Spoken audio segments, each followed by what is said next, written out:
Today, I'm super happy to release my context operating system for go-to-market. It's totally free. I'm going to talk a little bit how to get access to it, how to set it up, how to use it for your own context, and the value props, so your use cases.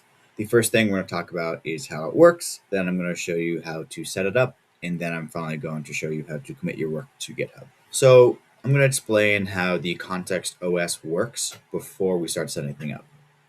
There are three big things that you need to know about. You need to know about the Claude.md file.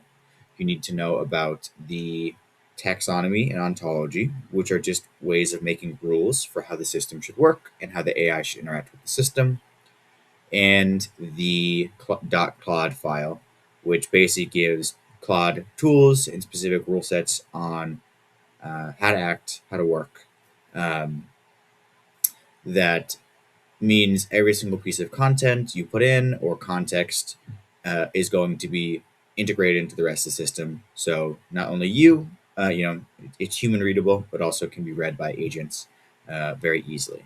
So that's how we get this like compounding knowledge asset over time. So your Claude.md is always put into the context window. So anytime you start up Claude like this, or using the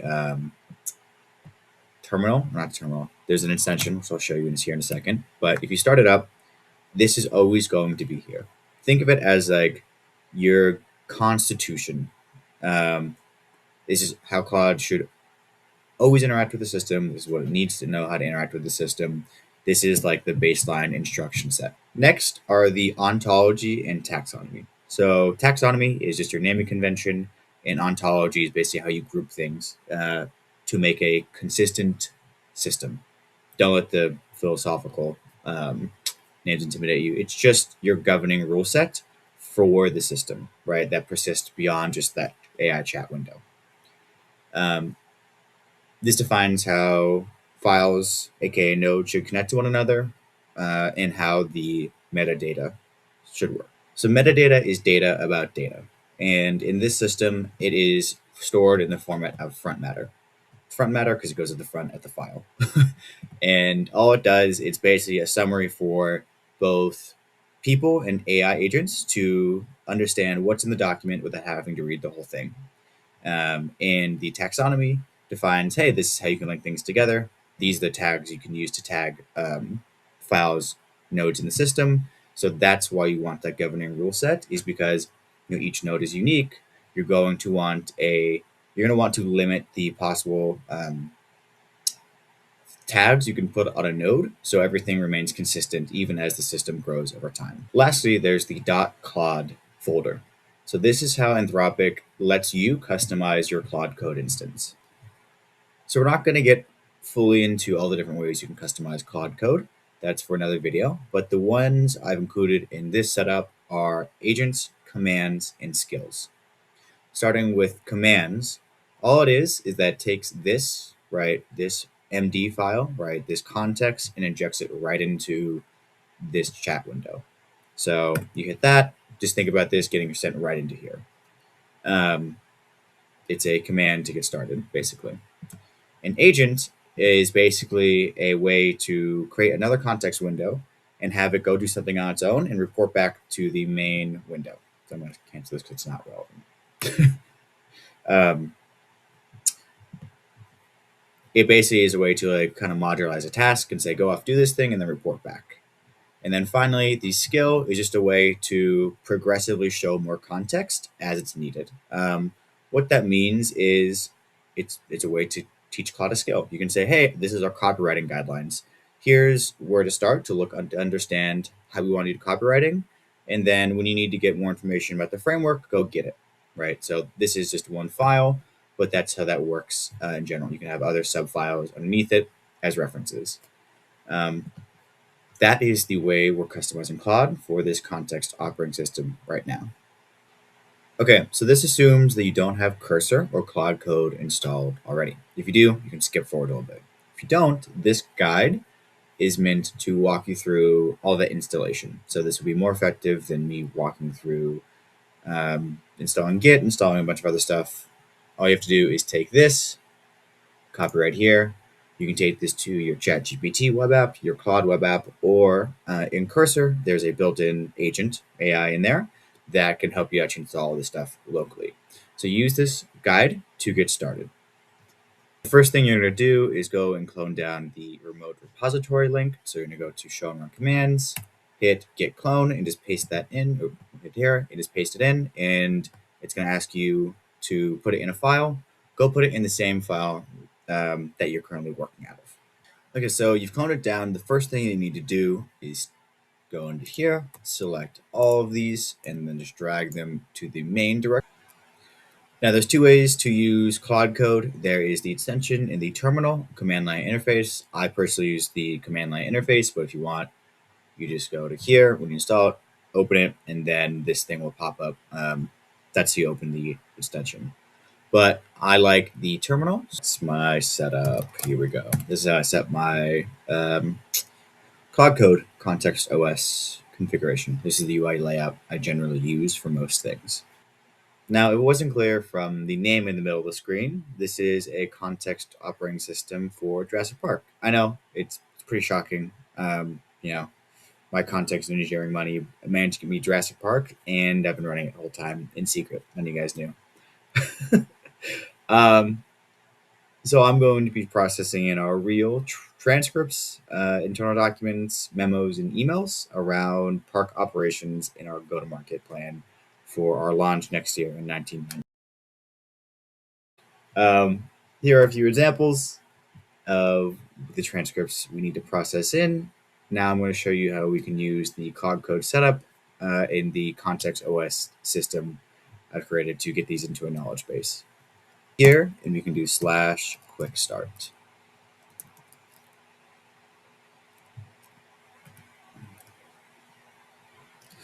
And what this does, because you saw, right, as we showed you, as I showed you, we have a raw context, and then we have our .claude commands. Quick start, it's going to go out and check what's in the directory. It's going to understand, hey, they've already put in some raw context here, and it's going to ask what we want to do with it and how we want to set up the context operating system. Okay, so you can see here, it's reviewed our raw context. It's figured out what we're trying to solve. And now it's asking us, hey, like, what is the main purpose of the system? Generally, the system is actually by default, the system extraordinarily flexible. You still want to give it a general starting direction that makes it much more applicable, especially when you're starting off. So I'm going to go here, and I'm just going to say, yeah, like, what are our major blockers? Because we haven't launched the park yet. There's a lot to do still. Okay, so you can see it's starting to create the structure. You should just hit yes. See, now it's just kind of taking our starter templates and using that to populate the system.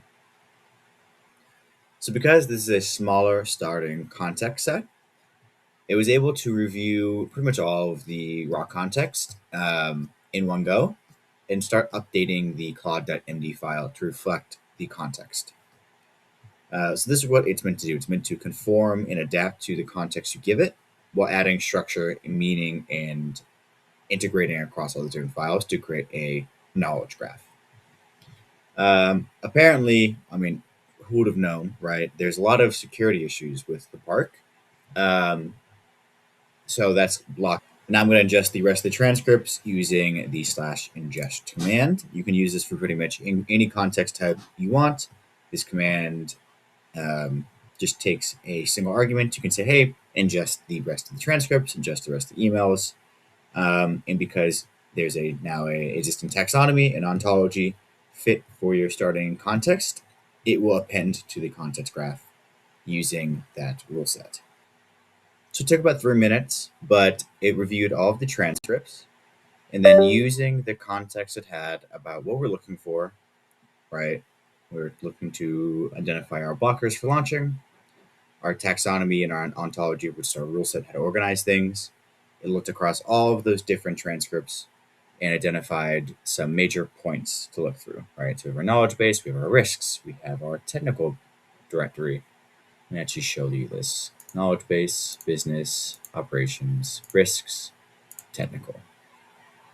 He reviewed all the transcripts and turned them into atomic nodes that are connected to one another by the relationships right here. So the key relationships identified are raptors. I'm trying to hold it together for this like mock example. Our raptor fence is not as secure as we need it to be, which is something, you know, at the surface level, executive leadership didn't know. But, you know, reviewing all of the transcripts, we can surface that to the top and raise this issue. Additionally, let me show you what the knowledge graph now looks like now that we've actually. So you can see this is our baby knowledge graph right now. It's still in the early stages, but you can see because we are tagging everything properly and then showing how it relates together with the unified monitoring, which you can click on here. This is how you get this emergent knowledge graph that is both human readable and agent navigatable. So you can then query against these nodes and get 1 + 1 = 3, basically, as you get this emergent greater than the sum of its parts behavior. This is really important when you want to say, hey, like, there's this new transcript. How does this relate to existing ideas in the node? You don't produce redundant information, and all of the work you've done already can be compounded on itself to better incorporate novel information. To start this, you should install it as an extension. I'm sure right here. Foam, that's what it's called. Super easy, it's free. Install it, and then here, show and run commands, type foam, show graph. So that's how you can view your actual knowledge graph as a real graph now. So for pushing it up to GitHub, the really cool thing is that you can have Claude Code actually write all of the commands to manage GitOps for you. So hit here, and what it's going to do, it's going to use this little bash tool, which allows it to run commands to use the Git in GitHub command line interface, which basically takes all of that off of your plate. If you've never used Git before, don't be intimidated. You can have the AI teach you and help you with it. That's what I recommend. So I think this does a good enough job explaining how to set up the Quickstart and start using it for your own context. One thing I will say, it is always a million times more obvious how this is valuable and helpful, and just like that puts a smile on my face right now thinking about it. When you actually bring in your own context, this demo is meant to show you the like mechanics of it. The actual magic is when you're using it for your own context. I'll leave it there. If you want number one, I want to hear what you think. I want to hear thoughts. I want to hear feedback. I want to hear questions, the ways you think we can improve this. One, that would all be really appreciated. Two, this is now my primary service offering. I'm like completely obsessed with context engineering and building out these context operating systems. I love it. It's like I learn something new every single day, and I get to feed it back into these systems. It is really, really gratifying. I can see myself doing this for a very long time. So I am doing this primarily for go-to-market operating systems. Don't have a ton of capacity right now, but if this is something you would like implemented for your business, feel free to reach out and we can start that conversation. I guess the last thing, I don't know, I'm just really grateful for everyone interested in context operating systems, context engineering. It was super, super exciting. I put out a video a couple days ago talking about how I think these context systems are like kind of the foundation of a new internet. Maybe we'll see how that prediction plays out. But I'm just excited to see you're excited. So, all right. Thank you so much. I really appreciate your time, and I hope you have a wonderful rest of your day. Bye.